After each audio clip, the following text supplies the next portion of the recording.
ये बहुत अच्छा सवाल किया आपने। पाकिस्तान में जब से पाकिस्तान बना है, पाकिस्तान में एक सियासी गैर यकीनी की हालत है, जिसकी वजह से आज भी हम इसी मुकाम पे खड़े हैं। एक तरफ तो हमारी मईशत जो है वो अच्छी हालत में नहीं है, मुल्क कर्ज़ों में डूबा हुआ है, और उसके अलावा हमारी सियासत हमेशा जो है ना वो गैर सियासी इदारों और है। जब पाकिस्तान इंडिया से अलग हुआ आज से 75 साल पहले, तो पाकिस्तान के पास इंडिया से ज़्यादा अपॉर्चुनिटीज़ और इंडिया से ज़्यादा पाकिस्तान के पास वसाइल मौजूद थे। लेकिन देखते ही देखते इंडिया कहां से कहां पहुंच गया और आज पाकिस्तान कहां पर खड़ा है कि हम मोहताज होकर रह गए दूसरों के लिए कि दूसरा मुल्क हमें कर्जा देगा तभी हमारा मुल्क आगे चलेगा। जितनी भी बड़ी माइक्रोसॉफ्ट की इंडस्ट्रीज़ हैं, गूगल वगैरह और बाकी सारे जो ट्विटर के लोग हैं, सुंदर पिचाई है और बाकी पराग अग्रवाल भी इंडिया में, वो इसलिए तरक्की करते हैं क्योंकि उनकी तमाम सियासी जमातें अपने सियासी इख्तलाफात छोड़कर एक प्लेटफॉर्म पे इकट्ठे होकर मईशत के इस्तेकाम की बात करती हैं। और जिस तरह बैनुल-अक़वामी क़ुव्वतों को ये इम्प्रेशन जाता है कि ये कौम जो है वो टेक्नोलॉजी फ्रेंडली है, इसलिए जब तक तमाम सियासी जमातें अपने इख्तलाफात भुलाकर सियासत के और मईशत के इस्तेकाम की तरफ नहीं जाती और टेक्नोलॉजी ड्रिवन इकॉनमी को प्रमोट नहीं करती, तब तक ये बहुत मुश्किल होगा। और 60% आबादी हमारी नौजवानों की है, तो जब तक जवान तरक्की नहीं करेंगे तो वो बहुत मुश्किल है। और जवानों की तरक्की एजुकेशन और टेक्नोलॉजी बेस्ड एजुकेशन के ज़रिए मुमकिन है।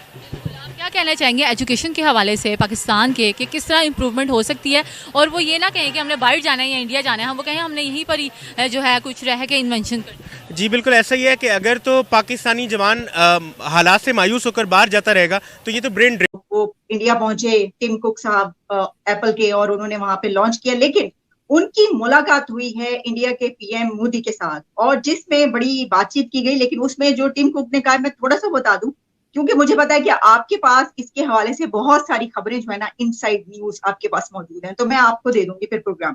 सर, उन्होंने ये कहा कि thank you prime minister Narendra Modi for the warm welcome, we share your vision for the positive impact technology can make on India's future from education and developers to manufacturing and the environment. We are committed to growing and investing across the country. ये उनका कहना था। और साजिद साहब, यहाँ पर ये वाली खबरें इस तरीके से चल रही हैं कि लड़ाइयां पड़ गई हैं कि देखो वहां पर क्या हो रहा है। लड़ाइयां खैर पाकिस्तान तो मशहूर है इन चीजों में, लड़ाइयों में और इस तरह की चीजों में। लेकिन देखें, मेरा जो फीलिंग्स होती हैं इन दो चीजों पे, खुशी भी होती है और तकलीफ भी होती है। खुशी इस बात पे होती है कि साउथ एशिया में हो रहा है सारा कुछ ठीक है, भारत भी हमारे पड़ोसी भी हैं, हमारा डीएनए सेम है, सारा कुछ।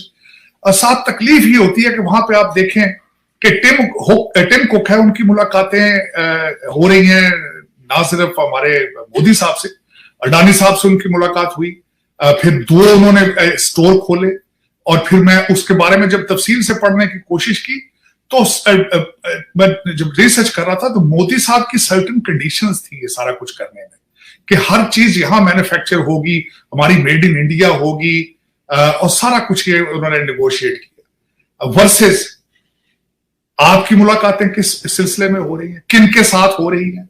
आपकी मैं बता देता हूं सबसे बड़ी खबर कल की क्या थी। शहबाज शरीफ साहब ने कहा था कि हमें खैरात में जो पैसा मिला है सऊदी अरेबिया से यूएई में, उसमें हमारे सिपा सलार ने बहुत कोशिश की।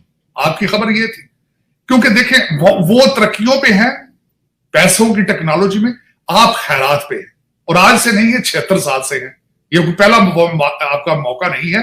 आपने 1947 से खैरात मांगनी शुरू कर दी थी, आपने 1947 से इस्लाम का इस्तेमाल शुरू कर दिया था। इस्लाम के नाम पर आपने वेस्ट को कहा था, अमेरिका को कहा था कि socialism is not aligned with इस्लाम, ये हमारे इस्लाम के लिए खतरनाक है, हमें पैसा दिया जाए, हम इसका एक्सपेंशन रोकेंगे।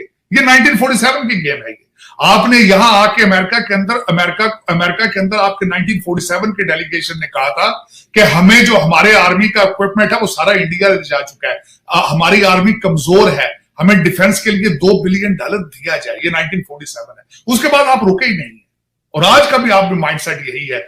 जब खैरात मांगने जाते हैं, लोन मांग कर आते हैं, तो फूलों की पत्तियां एयरपोर्ट के आपके वफद के ऊपर फेंकी जाती है। माइंडसेट की बात है ना, माइंडसेट की बात है। मैं ये नहीं कहता, आप भी बहुत इंटेलेक्चुअल है, इसमें कोई शक नहीं है, लेकिन आपका इंटेलेक्ट 2 नंबरी में चलता है, मनी लॉन्ड्रिंग में चलता है। मैं हमेशा कहता हूं आपने बहुत तरक्की की है, लेकिन पाकिस्तान के अंदर तरक्की नहीं की, आपने तरक्की दुबई और लंदन में की है। खान साहब ने भी खुद फरमाया अगले दिन अपने किताब में कि दुबई में आप प्रॉपर्टी लेने में आपका टॉप 10 में नंबर है आपका, तो वो आपने फ्री तो नहीं ली ना, अपने मुल्क के कपड़े बेचकर अपने मुल्क को लूट के बनाया है।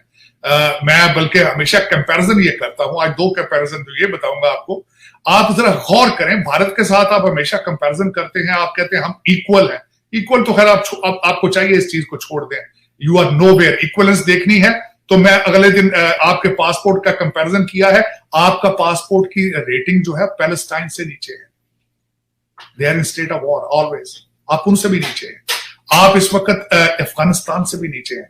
अब अपना मुकाबला अफगानिस्तान से किया करें, भारत के साथ ना किया करें। भारत की इस वक्त पोजीशनिंग जो है वो आपके कंट्रोल में नहीं है। हमारे अमीरुल मोमिनीन, आप बहुत यकीन करते हैं उन पे, उन्होंने फरमा दिया है कि भारत एशियन टाइगर है। अब आप एशिया के बलूंगड़े भी नहीं है, आप बच्चे भी नहीं है। और दूसरा